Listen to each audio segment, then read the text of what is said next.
최신 지구촌 소식 만나보는 글로벌 리포트 시간입니다. 한국경제신문의 한경제 기자 나왔습니다. 어서 오세요. 반갑습니다. 기자님, 오늘은 중국 소식부터 살펴보는 것 같습니다. 중국에서 시집장가 안 가는 청년들이 놀면서 부모 세대가 직접 나서가지고 결국 짝을 찾아준다. 그럼 중국에서는 부모님들이 그냥 중매에 직접 나서는 거예요? 사실 생각해보면 그 중매 제도라는 건 예전부터 있어 오기는 했는데 그 최근에 중국의 특이한 구혼 문화가 확산하고 있어서 좀 소개해드리고 싶었어요. 뭐가 특이하냐? 맞선이긴 한데 부모님이 대신 나가는. 그러니까 말하자면 대리 맞선이라는 개념이거든요. 이 사람들이 자녀의 짝을 찾기 위해서 일단 공원에 나갑니다. 넓은 광장에 나가서 벽보를 붙여요. 예. 벽보를 붙인다는 건 말 그대로 우리 아들 또는 우리 딸이 어떠니까 배우자 찾습니다, 이런 건가요? 정확합니다. 그 공개 구혼의 방식이 상당히 재밌는데요. 상친각, 중국어로는 샹친지아오라고 하는데 이게 공원에서 이루어지는 공개 구혼이라는 뜻입니다. 이 공개 구혼이 중국의 각 지역에 위치한 특정 공원들에서 많이 이루어지는데 대표적으로는 상하이의 인민공원이 있고요. 그래서 부모가 자식의 이력서를 붙여두거나 아니면 자기가 직접 셀프 소개를 할 수도 있다고 합니다. 어쨌든 나의 정보도 적고 내가 원하는 배우자의 정보도 적어두는 그런 벽보인 거예요. 그래서 관련 영상을 유튜브에서 찾아봤더니 거의 뭐 시장이 열린 것처럼 3일장이나 5일장을 방불케 할 정도로 많은 사람이 모이더라고요. 예. 그래서 영어로는 이게 메리지 마켓이라고 번역이 되더라고요. 그래서 상하이 관광 코스로 이 공개 구혼 시장이 소개되기도 합니다. 아, 그렇군요. 그렇다면 벽보에 붙인 정보들은 대부분 뭐예요? 벽보가 아무래도 공간이 한정돼 있잖아요. 숫자로 자신을 표현할 수 있는 것들, 키, 몸무게, 연봉, 학벌, 그런 조건들을 넣습니다. 예. 남성의 경우에는 주택을 소유했을 경우에 인기가 좀 높다고 하고 여성의 경우에는 필수는 아니지만 사진도 부착한다고 해요. 예. 그리고 벽보에 넣는 정보 중에서 한국과는 좀 다른 포인트가 하나 있는데 바로 호적입니다. 호적이요? 네, 중국어로 후커우라고 하는 개념인데 우리나라의 주민등록제도와 호적제도를 합친 개념이에요. 예. 이게 1958년에 도입됐습니다. 왜 도입을 했느냐? 이 당시에는 농촌 인구가 도시로 너무 많이 유입되는 시기였어요. 그렇다 보니까 이 이동을 제한하기 위해서 발급하기 시작한 후커우인데요. 네. 아직까지도 농촌 지역의 후커우를 갖고 있는 사람이 대도시 지역의 후커우를 갖는 게 굉장히 어렵다고 합니다. 예. 그렇다 보니까 이건 거주지 이동의 제한이 아니냐, 현대판 신분제도가 아니냐 이런 비판까지 받고 있습니다. 네. 그렇다면 어떻게 보면 도심지에 살기 위해서는 도심지에 호적 가진 남자를 아니면 여성을 배우자로 찾아야 된다, 이런 거군요. 네, 맞습니다. 그래서 구혼자들은 베이징이나 상하이 아니면 광저우와 같은 그런 대도시의 후커우를 갖고 있어야 유리하다고 합니다. 왜냐하면 이 후커우가 단순히 자기의 출생지나 거주지를 표현하는 것뿐만이 아니라요. 이게 있어야 도시에서 주택을 매입할 수 있고 사회복지 혜택을 받을 수 있고 또 나중에 자녀의 학교 진학에도 영향을 미친다고 합니다. 네. 무엇보다 이 후커우가 대물림되기 때문에 대도시 후커우를 보유한 사람은 결혼 상대도 나와 같은 수준의 후커우를 갖고 있으면 좋겠다라는 걸 기대한다고 해요. 아, 이해했습니다. 벽보를 보고서 거기에서 자신이 찾는 조건, 그리고 자신과 맞는 조건을 갖춘 사람들을 고르는 거네요. 네, 그렇습니다. 그래서 구혼자들이 그 프로필들을 보고 마음에 드는 벽보를 골라서 벽보에 적힌 전화번호로 연락을 하는데요. 근데 아까 부모님이 나서서 그 공개 구혼을 대신 해준다고 했잖아요. 네. 그러니까 부모님이 자신의 미래의 사위감, 미래의 며느리감을 선택을 하는 겁니다. 예. 그래서 예를 들면 저 여성분이랑 우리 아들이랑 연결해주면 좋겠네라고 생각을 하면 그 여성분의 부모랑 직접 소통을 해서 데이트 날짜를 정하기도 하고요. 그래서 이렇게 예비 사돈끼리 먼저 자녀들을 알아보고 연결해주는 그러한 특이한 문화라고 합니다. 네. 그래서 이러다 보니까 이제 대리 맞선의 대행 사업도 생겼대요. 그러니까 왜냐하면 매주 아니면 매일 부모들이 나와서 벽보를 붙일 수 있는 건 아니잖아요. 그렇다 보니까 한 사람이 이제 수십 명의 의뢰를 받아서 전단지 프로필을 이렇게 내려놓고 있는 모습도 관찰된다고 하는데 예. 이 모델도 구독 모델이라고 하더라고요. 그래서 한 달에 몇만 원 정도를 내고 이제 자기의 딸, 자기의 아들의 프로필을 그 사람에게 부탁을 해서 예. 이제 최대한 많이 자주 이렇게 공원에 노출될 수 있도록 하는 거죠. 이런 문화까지 생길 정도라면 보면 뭔가 커플이 잘 안 이루어지는 건가 이런 생각도 드는데 하여튼 이렇게 고분분투해서 만들어지는 커플은 전체 결혼 건수에서 얼마나 된대요? 이게 공식적으로 집계하기는 굉장히 어렵습니다만 2017년에 인민일보가 낸 기사가 하나 있어요.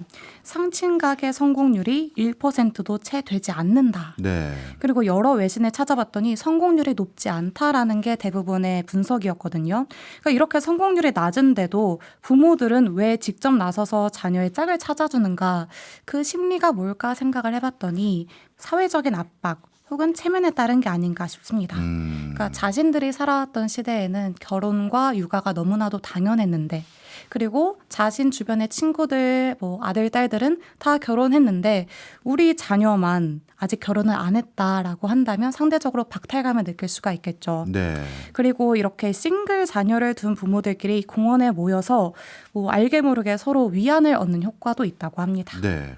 사실 저도 중국 문화를 보면서 참 이해가 안 갔던 게 우리나라는 이렇게 부모님들이 적극적으로 결혼에 자녀들보다 먼저 앞서서 나서지는 않잖아요. 근데 중국은 한 달 어떤 남자친구 여자친구 사귀었다 그러면 데려와 봐라 해서 마음에 들면 빨리 날 잡으라고 한 달 만에 막 네. 그러기도 하고 아이들을 자기들이 다 키워줄 테니 빨리 결혼해서 애부터 낳아라 이런 소리를 많이 한다고 하더라고요. 그만큼 그렇다면 중국 청년들이 결혼을 안 하는 겁니까? 안 하는 걸 수도 있고 못 하는 걸 수도 있겠죠. 예. 그러니까 우리나라랑 중국의 문화 차이는 있겠지만 20살에 대학 가고 25살에 취업하고 30살에 결혼하는 이런 흐름이 정상적인 흐름이라고 인식되는 지경까지 왔는데 예. 그래서 중국에는 20대 후반임에도 결혼하지 않은 여성을 셩루, 남은 여자라면서 약간 이렇게 특정하게 표현하는 단어가 있거든요. 그런데 아까 말씀하셨다시피 최근에 미혼율이 점차 높아지면서 결혼하지 않는 것이 더 이상 이상한 상태는 아니다 이런 인식이 확산하고 있대요. 네. 그러니까 더더욱 부모님들이 애가 타서 결혼에 관여를 하시는 거겠죠. 네. 일단 중국의 결혼 건수를 봤더니 지난 10년간 정말 꾸준히 감소했습니다. 특히 지난해에는 610만 건이 접수됐다고 하는데 이게 40여 년 만에 최저치라고 해요. 그리고 30살 인구의 약 30%가 미혼이거든요. 근데 10년 전만 해도 이 비율이 15%에 불과했다고 합니다. 네. 그러니까 10년 만에 미혼율이 2배 오른 거죠. 예. 그리고 초혼 연령도 굉장히 늦어졌습니다.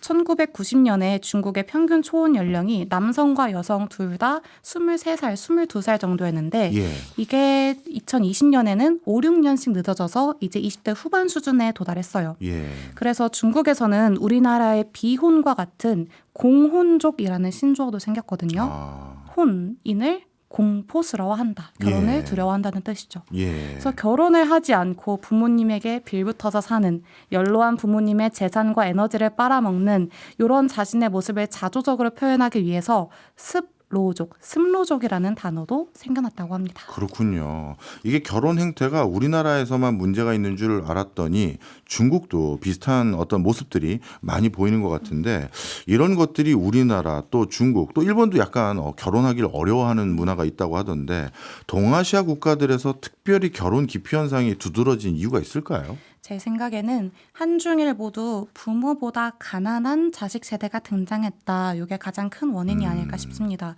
그러니까 집값은 높고 예전만큼 경제 성장률이 뒷받침되지 않은 상태잖아요. 실업률이 오르고 생활비, 교육비, 육아비도 올랐습니다. 그렇다 보니까 내가 굳이 아이를 낳아서 이 험난한 세상에 이 아이를 살게 하는 게 맞는 것인가 네. 하는 의문이 생긴 겁니다. 네. 그리고 여성의 사회 진출이 높아지니까 전통적인 성 역할에 대한 반감도 생겼고요. 그래서 할머니나 어머니 세대는 가정불화를 꾹꾹 참는 경향이 많았잖아요. 그런데 젊은 세대는 선택권이 굉장히 다양합니다. 예. 그래서 이혼도 선택지에 당연히 두죠. 그래서 그 중국의 결혼 건수와 이혼 건수 그래프를 보시면 결혼 건수는 점점 내려오는데 이혼 건수는 점점 올라가는 그러한 그래프를 보실 수가 있습니다. 그렇군요. 어떻게 보면 중국도 결혼 문화에 대해서 상당히 많은 변화가 있었군요. 네, 그 그렇습니다. 사이에. 예. 그러면 결혼 정년기 사람들이 혹시 성비 불균형 이런 건 없나요? 심각하고요. 우리나라보다 더 그 성비 불균형이 심각한데 그 원인이 중국에서 시행된 한자녀 정책 때문입니다. 네. 그 한자녀 정책이 1979년 시행된 이후에 40년 넘게 이어졌거든요. 특히 80년대 중반부터 초음파 기술이 발달하면서 이제 아이를 낳기 전에 아이의 성별을 예측할 수 있게 됐습니다. 그러다 보니까 남아 선호 사상이 뚜렷했던 그 당시에는 여아로 판명이 되면 임신 중절을 하는 그런 선택을 하는 부모들이 많았습니다. 그 여파가 지금 발현되고 있는 건데요. 중국 남성과 여성의 성비 불균형이 가장 심했을 때가 2000년대 초반인데 이때는 여아 100명당 남아 121명이 있었다고 합니다. 차이가 크네요. 그렇죠. 그래서 중국 정부가 인구 문제 때문에 2021년에 비로소 한자녀 정책을 폐지했지만 아직도 결혼 적령기의 남성들은 성비 불균형에 시달리고 있습니다. 그래서 현재 중국 미혼 남성들이 이른바 셩난 시대, 잉여 남성 시대를 살고 있다라고 표현이 되는데요. 아까 결혼 못하고 남은 여성을 셩뉘라고 했잖아요. 네. 셩난, 남은 남자다라는 뜻입니다. 예. 그래서 2020년부터 2050년까지가 셩난 시대라고 추정이 되는데 이 시기에 약 3천만 명에서 5천만 명의 중국 남성이 결혼 상대를 찾지 못할 것이다라는 예측이 나와요. 3천만 명에서 5천만 명이요? 우리나라 인구 수준입니다.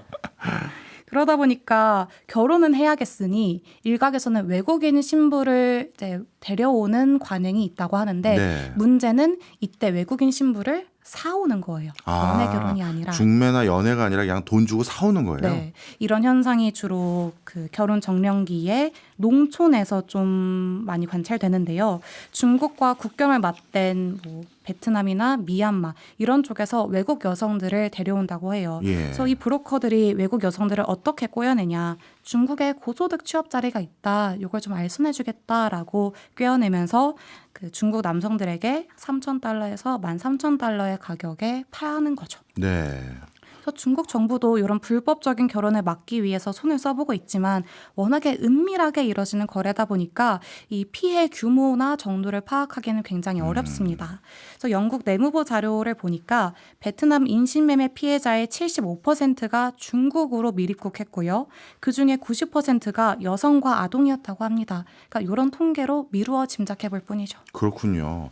어찌 보면 중국에선 과거에 필요에 의해서 만들었던 한자녀 정책이 완전히 독이 돼서 돌아온 격인데 이제 인구도 줄어들고 성비도 안 맞고 이거 중국 정부 나름의 대안이 있을까요? 정말 열심히 노력을 하고 있더라고요. 특히 주정부가 나서서 각종 정책을 펼치고 있는데 예를 들면 35살 이상 남성들의 결혼 문제를 해결하는 TF를 꾸린다든지 예.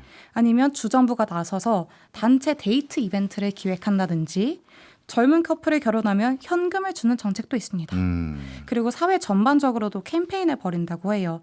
젊은이들에게 적절한 나이에 결혼하고 출산해라. 그게 너희에게 도움이 될 것이다 라고 캠페인을 벌인다고 하는데 사실 이렇게 해서 해결될 문제였다면 우리나라를 비롯한 선진국들이 인구 감소 문제를 문제라고 인식조차 하지 않았겠죠. 그렇겠죠. 그만큼 해결하기가 어렵습니다. 네.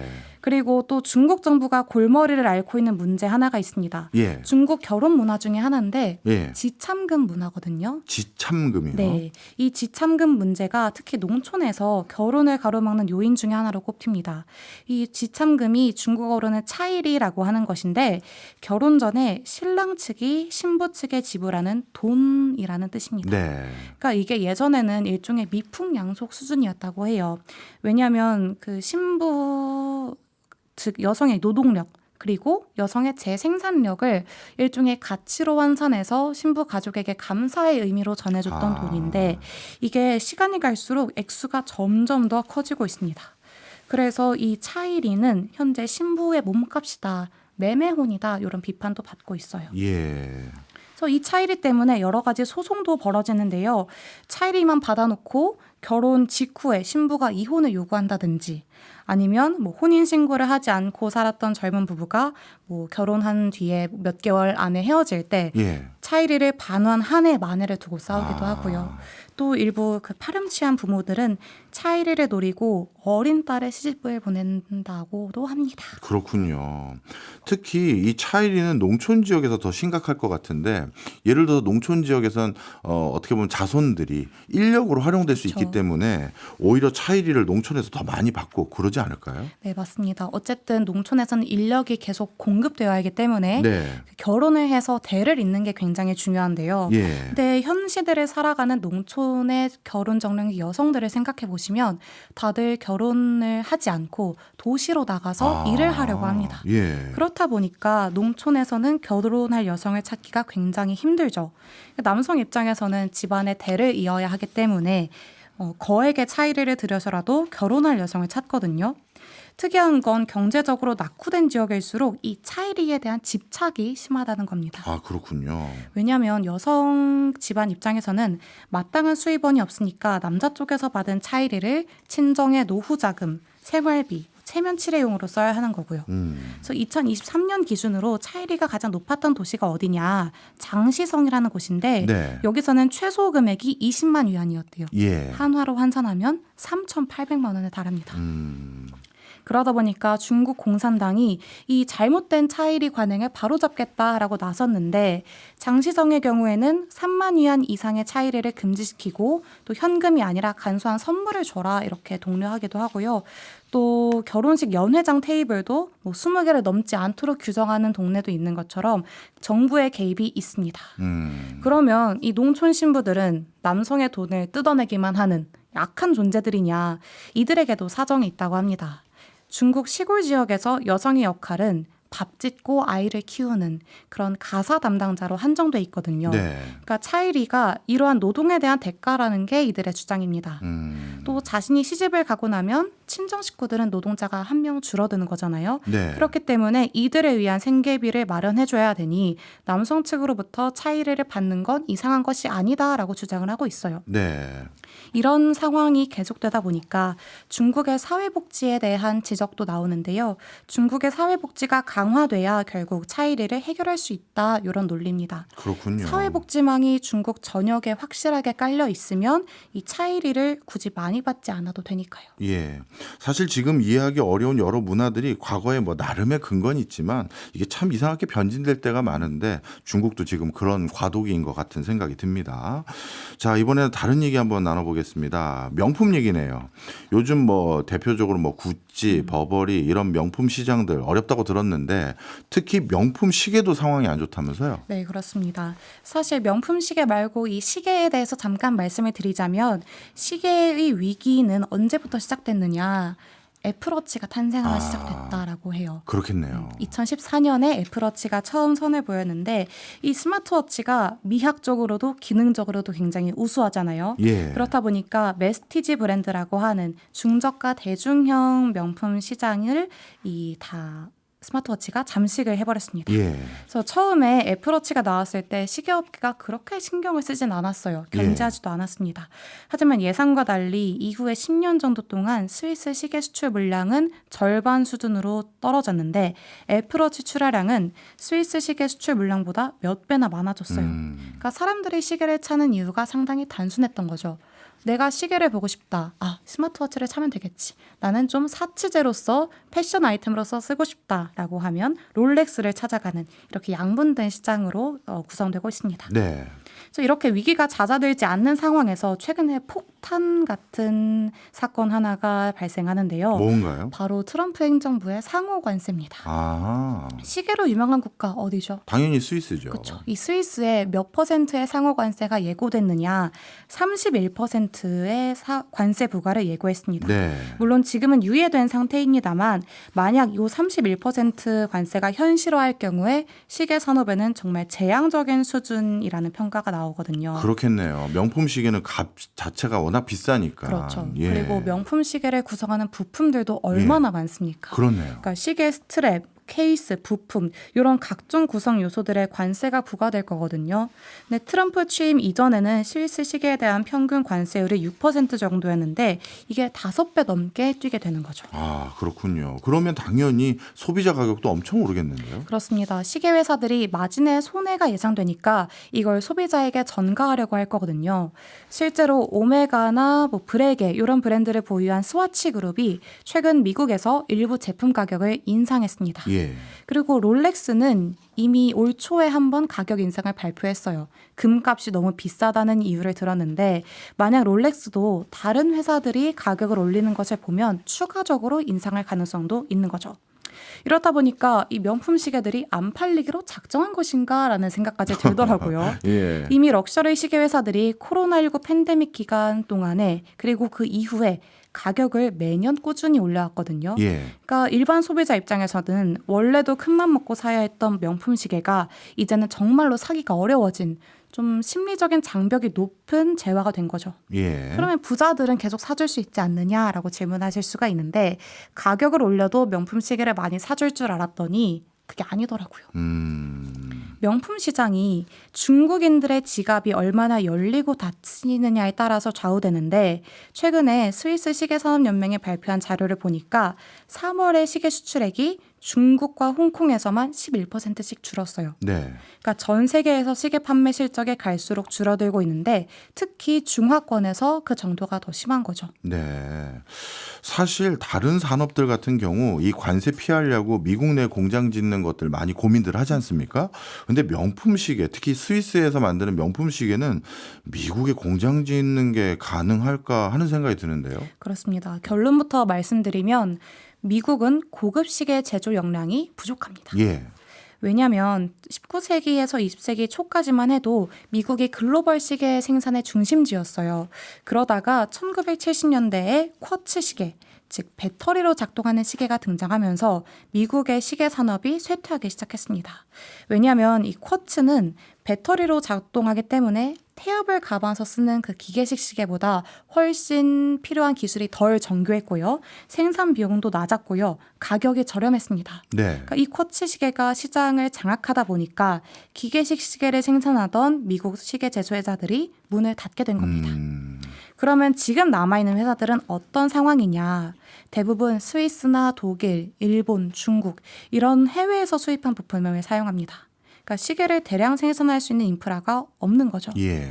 근데 부품을 수입에 전량 의존하는데 관세가 매겨졌잖아요. 더더욱 회사 측에서는 부담이 되는 겁니다. 근데 이렇게 공급망을 만약에 해결했다라고 친다고 하더라도 시계를 만들 사람이 없습니다. 그렇겠죠. 미국 시계 제작자 협회에 따르면 현재 미국에는 약 4천 명의 시계 제작자가 있다고 하는데 이게 미국 인구로 따지면 0.001% 수준이에요. 그리고 이 사람들은 해외에서 수입된 시계를 수리하고 유지, 보수하는 작업을 오랜 기간 해왔다 보니까 아예 처음부터 새로운 시계를 만드는 역량은 부족하다고 합니다. 그렇군요. 그런데 미국은 전 세계적으로 가장 유명한 대학들도 많이 가지고 있고 또 내부에서 정밀공업이 발달된 분야들도 꽤 있는데 그냥 시계 제작 인력을 이제부터 육성하면 되는 거 아닌가요? 맞습니다. 그런데 그 과정이 굉장히 오래 걸린다는 게 문제입니다. 예. 그러니까 생각보다 전문 시계 제작자가 되려면 시간이 많이 필요하다고 하더라고요. 예. 그래서 시계 유튜버 테디가 정리한 정보를 참고해서 말씀드리면 스위스의 워스텝이라는 시계 제작 교육 프로그램이 있습니다. 이 코스가 3,000시간짜리예요. 그래서 2년 동안 매일매일 수련해서 마치는 프로그램인데 예. 이 한 기수의 졸업생이 수백 명 수준이라고 합니다. 그러니까 전 세계 인구에서 수백 명 수준이니까 네네. 공급이 상당히 타이트한 거죠. 그리고 이 워스텝을 졸업한다고 하더라도 당장 독립 시계 제작자가 될 수 있는 환경도 아니라고 합니다. 그리고 하물며 미국에는 이런 수준의 인증 프로그램을 운영하거나 관련 강의를 운영하는 기관이 거의 없다시피 합니다. 만약에 있다고 하더라도 이마저도 스와치 그룹처럼 스위스 그룹이 교육기관을 운영하고 있거든요. 네. 2023년에는 롤렉스가 미국 시민만을 대상으로 한 시계 제작 훈련 센터를 개소했는데 아이러니하게도 롤렉스도 스위스 그룹의 소유죠. 그렇네요. 그러니까 만약에 관세 전쟁이 더 심해진다면 이 제작자 양상 과정도 여러 이해관계로 인해서 타격을 입을 수 있지 않을까 생각을 해봅니다. 예. 정리하자면 그동안 명품 시계를 많이 구입해줬던 중국 소비자들 더 이상 소비에 적극적이지 않다. 두 번째, 미국인에게 판매해보려고 했더니 관세 장벽이 가로막고 있다. 네. 마지막으로 미국산 명품 시계를 만들 사람도 부품도 부족하다. 네. 이렇게 볼 수 있겠습니다. 뭐 관세 때문에 가격 올라간 건 그렇다 치더라도 미국이 그 과정에서 자체적으로 이 명품 시계를 비롯한 시계 산업을 육성하는 데는 여러 생산 여력이 없었던 것도 문제네요. 네, 그렇습니다. 그래서 미국이 꽤 오랜 시간 동안 소비국으로서의 역할을 했다 보니까 네. 제조업을 미국으로 복귀시킨다는 트럼프 행정 정부의 계획이 쉽지만은 않아 보입니다. 네, 알겠습니다. 또 시계에서 이렇게 산업의 이면을 알아볼 수 있는 기회가 있었군요. 지금까지 한경제 한국경제신문 기자였습니다. 고맙습니다. 감사합니다.